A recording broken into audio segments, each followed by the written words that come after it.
Welcome back to Ekan learning. അപ്പൊ നമ്മൾ ബഹുത് ദിനോं के बाद എന്നുള്ള പാഠത്തിലെ കുറച്ച് കാര്യങ്ങൾ നമുക്ക് നോക്കാം. ബഹുത് ദിനോं के बाद എന്ന കവിത എഴുതിയിരിക്കുന്നത് നാഗാർജുൻജി ആണല്ലേ. അപ്പോ ഈ ഒരു പാഠത്തിൽ നിന്ന് വൺ വേർഡ് ചോദിക്കാൻ സാധ്യതയുള്ള കുറച്ച് ചോദ്യങ്ങളാണ്. ബഹുത് ദിനോं के बाद നാമക് കവിത കിസ്നെ ലിഖാ ഹൈ? ആരാണ് ബഹുത് ദിനോं के बाद എന്ന കവിത എഴുതിയിട്ടുള്ളത്? ആരാണ്? നാഗാർജുൻജി. ഓക്കെ, അടുത്ത നോക്കൂ. കിസ് വിധാ കി രചന ഹേ?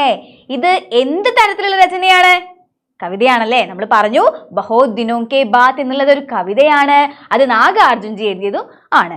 ഓക്കെ, इस कविता में कवि क्या क्या वर्णन करते हैं? ഈ ഒരു കവിതയില് കവി എന്തിനെ കുറിച്ചാണ് വർണ്ണിക്കുന്നത്? എന്താണ് ഈ ഒരു കവിതയുടെ പ്രധാനപ്പെട്ട തീം? കവി പ്രകൃതി പ്രേമ കാ ചിത്രൻ കർത്തേ ഹേ. പ്രകൃതി പ്രേമത്തെ കുറിച്ചാണ് ഈ ഒരു കവിത പറയുന്നത് അല്ലേ. അപ്പൊ നമുക്ക് നോക്കാം. ഇസ് കവിത കാ മൂല പ്രതിപാദ്യ ക്യാ ഹേ?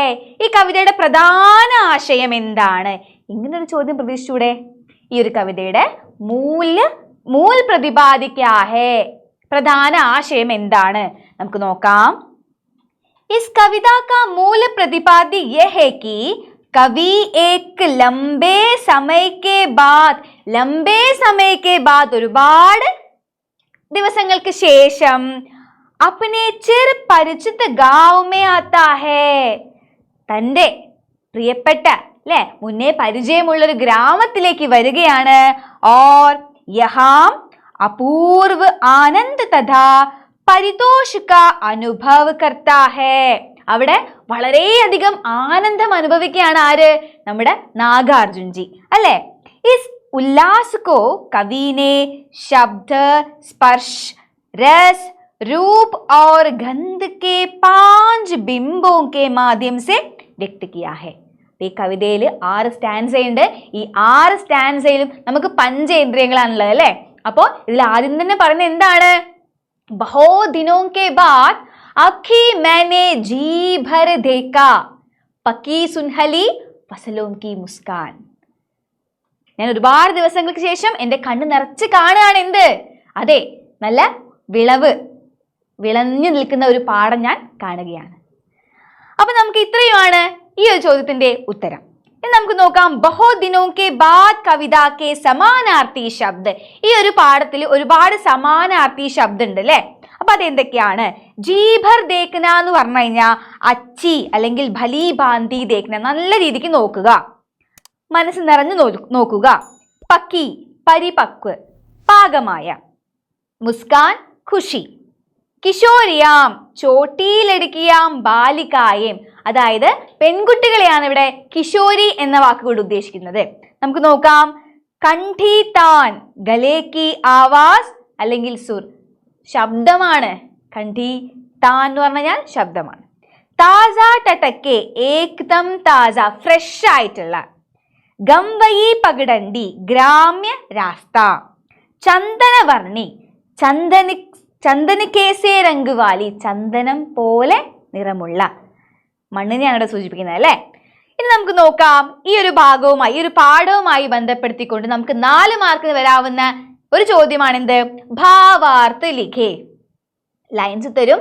ആ ലൈൻസിന്റെ ആശയം എന്താണെന്ന് നമ്മൾ എഴുതണം അല്ലേ. അപ്പം വരികൾ ഇതാണ്. അബ്കി मैंने जी भर सूखे मौल सिरीखे ढेर ढेर से ताजे टटक के फूल बहुत दिनों के बाद. अबकी मैंने जी भर छू पाया अपनी गमवई पगडंडी की चंदन वर्णी धूल बहुत दिनों के बाद. അപ്പോൾ ഒരുപാട് ദിവസങ്ങൾക്ക് ശേഷം ഞാൻ എൻ്റെ കണ്ണിറഞ്ഞ് കാണുകയാണ്. കണ്ണിറഞ്ഞ് ഞാൻ ആ ഒരു സുഗന്ധം അനുഭവിക്കുകയാണ്. എന്തിൻ്റെ? ഇലഞ്ഞിപ്പൂമരം. അതിൽ പൂത്ത് നിൽക്കുന്ന പൂക്കളുടെ ആ ഒരു സ്മെല്ല്, ഫ്രഷ് ആയിട്ടുള്ള മണം എനിക്ക് കിട്ടുകയാണ്. അതിനുശേഷം ഞാൻ എൻ്റെ നടവഴിപ്പാതയിലെ മണ്ണ് തൊടുകയാണ് അല്ലേ. അപ്പോൾ അങ്ങനെ തൊടുന്ന സമയത്ത് അപ്പോൾ എനിക്ക് കിട്ടുന്ന ഒരു ഫീല്. ഈ ഒരു സ്റ്റാൻസ നമ്മളെടുത്ത് എക്സ്പ്ലെയിൻ ചെയ്യാനാണ് പറഞ്ഞിരിക്കുന്നത്. ഭാവാർത്ഥ എഴുതാൻ വേണ്ടിയിട്ടാണ് പറഞ്ഞിരിക്കുന്നത്. നമുക്ക് നോക്കിയാലോ. പ്രസ്തുത പങ്ക്തിയാം ബഹുത് ദിനോं के बाद കവിത സേ ലിയാ ഗയാ ഹൈ. ഈ ഒരു പങ്ക്തി, അതായത് ഈ വരികള് ബഹുത് ദിനോं के बाद എന്ന കവിതയിൽ നിന്നും എടുത്തിട്ടുള്ളതാണ്. ഈ കവിത കവി നാഗാർജുൻ ദ്വാരാ രചിത ഹൈ. കവി നാഗാർജുൻജിയാണ് ഈ ഒരു കവിത എഴുതിയിട്ടുള്ളത്.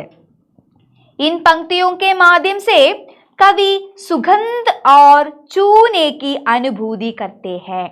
ഈ ഒരു വരികളിലൂടെ ഇവിടെ കവി ചെയ്യുന്നത് സുഗന്ധം, അതായത് അദ്ദേഹത്തിന് കിട്ടിയ ആ ഒരു ഗന്ധം, സുഗന്ധം, അതുപോലെ തന്നെ അദ്ദേഹം മണ്ണ് തൊട്ടപ്പോൾ ഉണ്ടായിട്ടുള്ള അദ്ദേഹത്തിനുള്ള അനുഭവം, ഇതാണ് ഈ വരികളിലൂടെ അദ്ദേഹം എക്സ്പ്ലെയിൻ ചെയ്യാൻ വേണ്ടി ഉദ്ദേശിച്ചിരിക്കുന്നത്. ബാബ നാഗാർജുൻ കാ ഗാവ് താൽ തലയ്യ और മൗലസരി के फूलों ആദി से संपन्न है. നാഗാർജുൻജിയുടെ ഗ്രാമം എന്ന് പറയുന്നത് ഒരുപാട് കുളങ്ങളും അതുപോലെ ഇലഞ്ഞിപ്പൂക്കളും ഇലഞ്ഞി മരങ്ങളും ഒക്കെ കൊണ്ട് വളരെയധികം നല്ല ഭംഗിയുള്ളതാണ്. इन फूलों के सुगंध को कवि जी भर के महसूस करते हैं. അപ്പൊ ഈ കവിതയിൽ പറയുന്നുണ്ട് എന്താണ്, ആ പൂക്കളുടെ, ഇലഞ്ഞിപ്പൂക്കളുടെ ആ ഒരു സുഗന്ധം ഞാൻ എൻ്റെ മനസ്സ് നിറയെ അനുഭവിക്കുന്നുണ്ട്. कवि अपने गांव के रास्ते का चंदन के रंग के समान धूल को जी भर कर स्पर्श करते हैं. കൂടെ കവി എന്തും ചെയ്യുന്നുണ്ട്, തൻ്റെ ഗ്രാമത്തിലെ, ഗംവൈ എന്താണ്, ഗ്രാമമാണ്.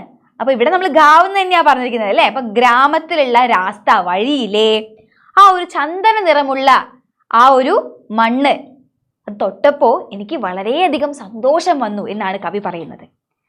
കവിക്കോ ആനന്ദ് കി അനുഭൂതി ഹോത്തി ഹെ. ഈ ഓരോരോ സന്ദർഭത്തിലും കവിക്ക് വളരെയധികം സന്തോഷം ഉണ്ടാവുകയാണ്. ക്യോംകി കവി ബഹോ ദിനോं के बाद गाँव आए हैं. കാരണം എന്താണ്, ഇതാണ് ഇമ്പോർട്ടന്റ്. കവി ഇവിടെ ഒരുപാട് ദിവസങ്ങൾക്ക് ശേഷമാണ് ഗ്രാമത്തിൽ വരുന്നത്. നോക്കൂ, ബഹോ ദിനോं के बाद गाँव आए हैं और गाँव की मिट्टी को छू पा रहे हैं. ഗ്രാമത്തിലെ ആ ഒരു മണ്ണിനെ തൊടാനും അദ്ദേഹം ഒരുപാട് നാളുകൾക്ക് ശേഷമാണ് അദ്ദേഹത്തിന് അത് പറ്റുന്നത്. അപ്പൊ ഇതാണ് ഈ ഒരു പങ്ക്തിയുടെ എക്സ്പ്ലനേഷൻ. ഇനി നമുക്ക് അടുത്തൊരു ചോദ്യം നോക്കാം. കവി ക്യാ ചൂനെ കി ബാത് കഹ രഹാ ഹൈ. ചൂന എന്താണ്, തൊടുകയാണ് അല്ലെ. അപ്പം ചൂന, തൊടുക. കവി ഇവിടെ എന്ത് തൊട്ട്, എന്തിനെയാണ് കവി തൊട്ടത്, എന്തിനെ തൊട്ടപ്പോഴാണ് കവിക്കൊരു അനുഭവം, അതായത് ഒരു അനുഭൂതി ഉണ്ടായത്? ചന്ദനവർണ്ണി ധൂലായിരുന്നു അല്ലെ. നമുക്ക് നോക്കാം. കവി ഗാവ് കെ പകഡണ്ടിയോं के ചന്ദനവർണ്ണി ധൂൽ കോ ചൂനെ കി ബാത് കഹ രഹാ ഹൈ. ഗ്രാമത്തിലെ ചന്ദനവർണ്ണി ധൂലിനെ, ചന്ദന നിറമുള്ള ആ ഒരു മണ്ണിനെ തൊട്ടു എന്നാണ് ഇവിടെ പറയുന്നത്. ഓക്കെ, അടുത്തത് പ്രകൃതി സംരക്ഷൺ എന്ന ഒരു തീം വെച്ചിട്ട്, എന്ന ഒരു ശീർഷക തന്നിട്ട് നമ്മളെടുത്ത് ഒരു ചെറിയ ടിപ്പണി എഴുതാൻ പറഞ്ഞാൽ നമ്മൾ എന്ത് എഴുതണം? അപ്പൊ ഇവിടെ കവി എന്താണ്, കവി തൻ്റെ ഗ്രാമത്തിലേക്ക് ഒരുപാട് നാളുകൾക്ക് ശേഷം വരുമ്പോൾ ഒരുപാട് കാഴ്ചകൾ കാണുകയാണ് അല്ലേ. അപ്പൊ ആ കാഴ്ചകളും അതുപോലെ അനുഭവിച്ച ഓരോരോ കാര്യങ്ങളും അതൊക്കെയാണ് നമ്മുടെ ബഹുത് ദിനോं के बाद എന്ന കവിതയിൽ കവി വർണ്ണിച്ചിരിക്കുന്നത്. ഇത് പ്രകൃതിയായിട്ട് വളരെയധികം റിലേറ്റഡ് ആയി നിൽക്കുന്ന ഒരു കവിതയുമാണ്. പക്ഷെ ഇന്ന് നമുക്ക് അത്തരത്തിലുള്ള കാഴ്ചകളൊക്കെ കാണാൻ കിട്ടുന്ന അവസരങ്ങൾ വളരെയധികം കുറവാണ്. നമ്മൾ തന്നെ ഒന്ന് ആലോചിച്ച് നോക്കൂ, നമ്മൾ ഇതൊക്കെ കാണുന്നുണ്ടോ? ഇല്ല.